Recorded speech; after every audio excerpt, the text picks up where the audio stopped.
Que a paz gloriosa de Deus emane no vosso coração.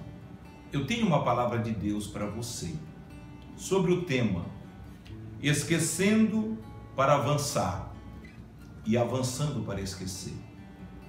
Eu quero trazer como base Filipenses capítulo 3 e versos 13 que diz: Irmãos, quanto a mim, eu não julgo que haja alcançado, mas uma coisa faço, e é que, esquecendo-me das coisas que para trás ficaram e avançando para as que estão diante de mim, eu prossigo para o alvo, pelo prêmio da soberana vocação de Deus em Cristo Jesus, o Senhor.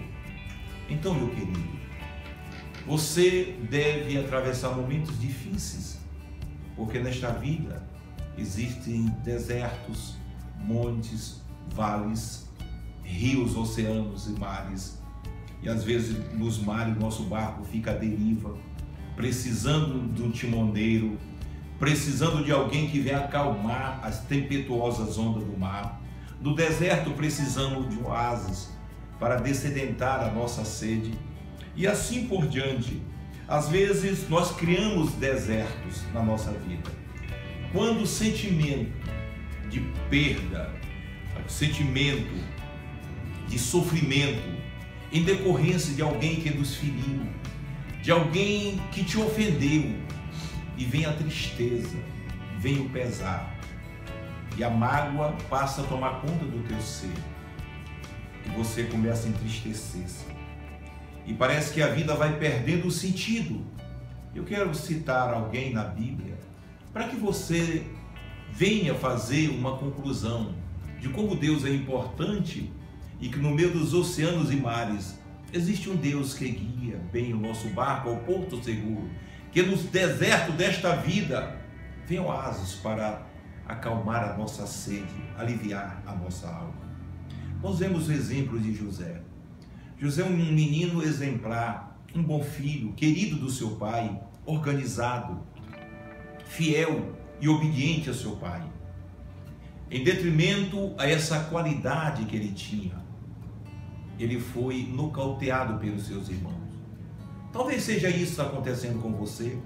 Seja uma pessoa dinâmica, você é uma pessoa ilustre, você é uma pessoa do bem, uma pessoa que desenvolve nessa vida tarefas, que tem chamado a atenção de alguém, a inveja tem causado, adversidades, alguém tem te ferido com inveja do talento que você tem, do dom especial que Deus te deu. Foi assim que aconteceu com José. Os seus irmãos quase o mataram, colocaram numa cova, e depois venderam o ismaelita. Ele foi parar na casa de Potifar, e mesmo fiel a Deus, vem novamente uma investida do inimigo, usando a própria mulher de Potifar, para que ele traísse o seu senhor. O inimigo às vezes vem para que nós possamos trair as pessoas que mais nós amamos. O inimigo trabalha com sutileza para nós ferirmos e machucarmos, magoarmos aquelas pessoas que tanto admiram a gente. Mas José, ele foi forte, ele venceu, ele não traiu seu senhor. E em consequência da sua fidelidade, ele foi parar ali na masmorra de Faraó. Talvez você está fazendo tudo certo, e a turbulência da vida está vindo de encontro a você e está esmagando a tua vida. E você chega a dizer: será se vale a pena eu fazer as coisas certas? Eu estou fazendo tudo certo e as coisas estão dando errado. Espera só mais um pouquinho. Não fica com mágoa, não guarda mágoa. Deus está trabalhando, Ele está vendo tudo que tu estás passando. Ele contempla a tua fidelidade. Ele sabe que você é uma pessoa do bem. Os olhos de Deus estão fitos em ti.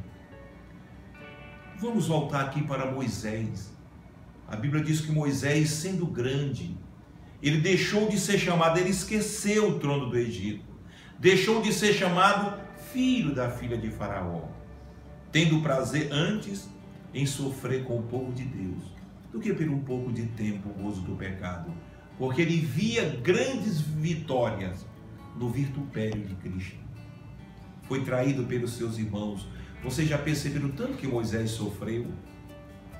Moisés matou um egípcio ali defendendo os judeus, e os judeus entregaram Moisés. Ele foi passar 40 anos no deserto. Eu quero te dizer uma coisa: o deserto não vai engolir a tua vida. O deserto é calcicante, é difícil o deserto. Mas quando Deus está conosco, não tem deserto que não tenha fim. Todo deserto tem fim. Sem Deus, os desertos viram miragem, nós estamos perdidos sem um porto, sem um lugar seguro para chegar. Agora com Deus, os desertos têm fim, sim. E Deus está colocando um fim nesse teu deserto. Então veja bem, Moisés, depois de liderar aquele grande povo, ele foi traído por 3 grandes líderes, Datã, Coré e Abirão. Depois, 250 homens dos principais, número 16, eleito pela congregação, homens de renome, chamado ao ajuntamento, se levantaram contra Moisés. E mesmo assim ele não desistiu da jornada dele. Ele conseguiu esquecer.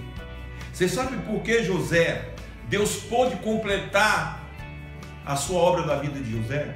Porque não guardava mais ressentimento no coração dele. Ele conseguiu perdoar aqueles que o traíram, conseguiu perdoar os seus irmãos. E quando nós conseguimos liberar o perdão, Deus nos exalta. Porque aquele que se humilha será exaltado, mas o que se exalta será humilhado. Aí nós vemos Paulo dando esta palavra hoje para você, meu querido e minha querida. Irmãos, quanto a mim, Paulo, eu não julgo que haja alcançado grandes coisas, mas eu deixei Deus trabalhar na minha vida. Sabe por quê, irmãos? Porque eu cheguei a sofrer prisão, cadeias, sem dever nada. Simplesmente pelo fato de eu estar anunciando o Evangelho de Jesus Cristo, fui parar na cadeia. Ali eu comecei a clamar e adorar a Deus. Eu consegui louvar a Deus, exaltar a Deus no meio da adversidade. Mas irmãos, diante de tudo isto, eu não julgo que haja alcançado grandes coisas. Foram mares, foram naufrágios, foram cadeias, foram perseguições, traições. Mas irmãos, diante de tudo isto, eu não acho que tenha alcançado grandes coisas. Mas o mérito está aqui. Uma coisa eu faço: esquecendo as coisas que para trás ficaram, as coisas ruins, aqueles que me machucaram, aqueles que me feriram, aqueles que me perseguiram, esquecendo as coisas para trás ficaram. Um horizonte brilhou na minha vida, esquecendo as coisas que para trás ficaram e avançando para as que estão diante de mim. Quando você consegue esquecer, você consegue dar passos, avançando para as que estão diante de mim. Aí você vê grandes oportunidades, ou viçareiras oportunidades, esquecendo as coisas que para trás ficaram e avançando para as que estão diante de mim. Eu consigo continuar, prossigo para o alvo, pelo prêmio da soberana vocação de Deus em Cristo Jesus, o Senhor. O Espírito Santo, a ave, que é o símbolo do Espírito Santo, é o pombinho. Você sabe por quê? O pombinho é a única ave que não tem o fel. O fel é o símbolo da amargura. Não deixa a amargura assolar a tua vida. Paulo, quando estava preso na cadeia, escrevendo para os irmãos filipenses, eu entendo que o inimigo pensava que ele ia se lastimar, ele ia abalar a fé dos irmãos, com lamentação, reclamações, mas não, ele diz: irmãos filipenses, eu tenho uma mensagem para vocês. Regozijai-vos no Senhor. Estou preso. Quem fala é Paulo, prisioneiro, pelo amor do Evangelho. Mas eu tenho uma mensagem de encorajamento para vocês. Regozijai-vos no Senhor, porque a alegria do Senhor a vossa força é.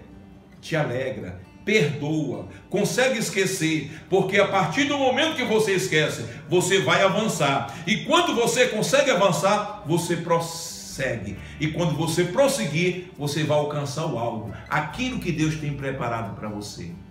Receba esta palavra no teu coração, medita nela, faz uma reflexão, porque você é um vencedor e Deus tem o prêmio da soberana vocação para você, em Cristo Jesus o Senhor.